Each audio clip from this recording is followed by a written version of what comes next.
If you want to watch the whole show exclusively on odds.com, just hit the link at the bottom of the screen.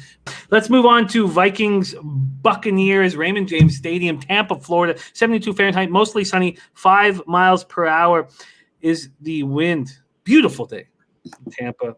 Tampa opens up a 6.5-point favorite. That hasn't moved. This total opened up at 52.5. It's now at 51.5. Vikings 6-6, 3-2 on the road. At the Bucs 7-5, 3-3 at home. Vikings coming off a very underwhelming 27-24 home win over the lowly Jags. 5th win in 6 games. They aren't instilling much confidence in us gamblers.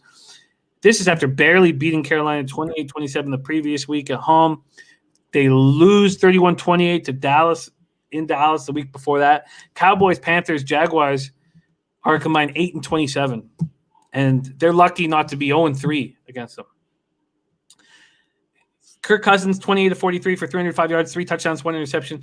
Justin Jefferson get some attention paid on Adam Thielen, and he steps up. 9 catches, 121 yards, 1 touchdown. He topped the 1,000-yard mark just 12 games into his rookie season. What a spectacular football player. Thielen returns from COVID, 8 catches, 75 yards. Dalvin Cook, 32 rushes for 120 yards. Vikings lose their 2019 All-Pro linebacker Eric Kendricks to an aggravated calf injury in pregame warmups. So he's questionable to go. Cornerback Jeff Gladney, calf injury. Tight end Brandon Dillon, ankle injury, left the game. Gladney listed as questionable. Dillon's not on the injury report. Defensive end DJ Wanham, ankle, back, inactive, as was linebacker Alexander Madison with an illness, and tight end Irv Smith Jr. with a back injury. Talk to me about the Vikings, and is this a buy low spot on them? Some of these teams, when they're not tested, they don't fight. And we see that with the Chiefs. I don't know if I could put the Vikings in that category. I don't know what to make of the Vikings here, but that's a lot of points against a Buccaneers team that's questionable. We'll break down the Buccaneers in a second. But, Bebsie, is there value now on the Vikes? I almost feel like there is, especially after the Jags forced overtime with them. And Christian Larson just said it. Cousins is the highest QB rating since week 7. And I said a week or two ago that it feel like every single year at the start of the year we're making fun of Kirk Cousins. We're talking about how he's a bum. And by the end of the year, he's balling out. He ends up in the top 5 statistically in the NFL for quarterbacks. It's like he doesn't start on time, and then he just plays very, very good all year. So I like where your head's at, Jimmy. I think there is value in this. My biggest concern is that defense is just walking wounded, and now Kendricks. You know, after losing the players that they did, they lost Everson Griffin in the offseason. They lost Danielle Hunter to season-ending injury. They lost Barr to season-ending injury. They had their corners shipped out of town. So now they lose Kendricks. That is very hard to overcome. It is. And they've been playing, their young quarterbacks that have been dealing with so many injuries this year. Cornerbacks are improving, but that's a huge loss, Kendricks. There's no doubt about it. Okay, let's talk about the Bucs. They come in fresh off their bye week. I got to stop writing that. It's something that I always write, fresh off their bye week, but not in COVID times, because the Panthers aren't coming in fresh off their bye week. They had 8 guys put on the COVID list today or yesterday or in the last. I mean, that seems to be what happens on bye weeks. Guys go out, get themselves a little bit of COVID, sure, chill out with COVID, and then come back. So, I mean, there's been like 5 or 6 teams now that on their bye week, massive COVID outbreaks. And is it that simple? Is it just the guys go out and party? Like they go out and get their time off, and is that it? It must be. Yeah. And so at this point, I don't have – if anybody has any information on the Bucs coming down with anything. Leonard Welch interested in this over 51.5. Let's talk about the Bucs quickly here. We don't need to spend too much time because they're off their bye week. We last saw them in a 27-24 loss at home to the Chiefs. They were down 27-10 going into the fourth quarter, and they mounted a comeback. Brady was 27 and 41, 345 yards, 3 touchdowns, 2 interceptions. Ronald Jones ran 9 times for 66 yards. Gronk had a big game. And, that was there's so many games and there's so many things we need to cap. But, of course, Gronk wants to step up against Kelsey. Kelsey's the best or arguably the best tight end in the league. Of course, Gronk's going to say, Tom, give me the ball. I want to show up this kid. And I don't know why I wasn't on that prop. 6 catches for 106 yards. Godwin, 8 catches for 97 yards, but he's still dealing with his finger injury bothering him. He didn't practice today. Mike Evans, 3 catches for 50 yards, but 2 of those are touchdowns. I mean, he's just a red zone machine. Cornerback Jamel Dean out of concussion protocol. He'll be good to go. Tight end Tanner Hudson missed the Chiefs game and is questionable to go. So Gerald Jones says Tampa 4-0 against spread off a loss this year. But I'm confused.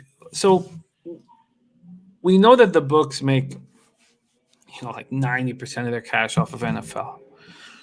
And it's these biases that we have after watching a team like the Vikings play these shitty squads and not be up for it. But going down to Tampa against Tom Brady, it wouldn't surprise me if they're up for this game in an enormous way, and they're now 500. What do you think of this total, Bebsie? 51.5, and I'm close to moving on the Vikings. Are you close to moving on the over? Because I think if you gave me a free play of anything in this game, I think I would take the over because – as we mentioned, their offense, the Vikings' offense, is still playing good football.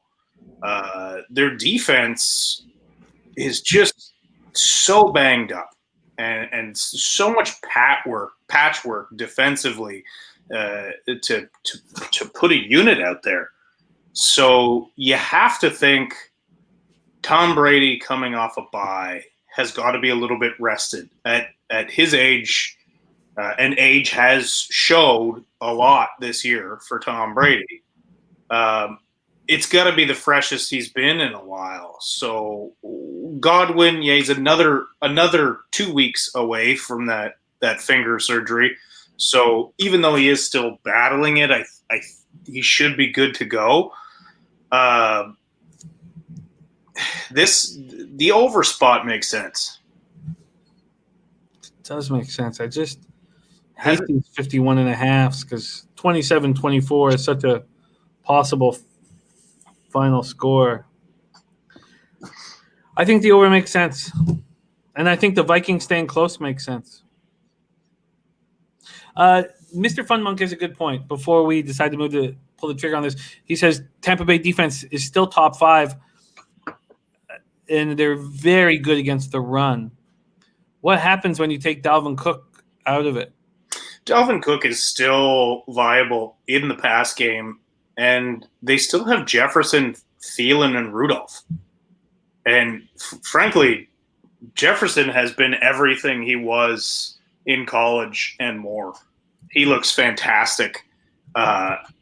Shame on every team that slept on him. Really just shame on Philly for taking Jalen Reagor over him.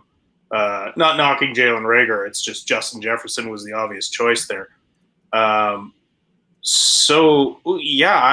think you're still coming up against a good defense. You're still coming up against Cousins, who's playing great, and 2 excellent receivers and a very capable tight end and, arguably the most dynamic back in the NFL right now.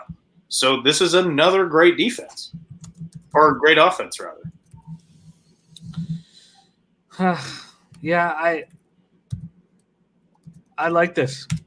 So I'm going to move on the Vikings, and I'm going to move on the over. And B-Lab, thank you for thinking of me. And unbelievably, still 3 left. So close. So close. So close. Yeah. So, Bebsie, is there any move you want to make, or do you want to wait? Yeah, I want to wait because I might still take this over now. I'm not going to move on Minnesota just yet.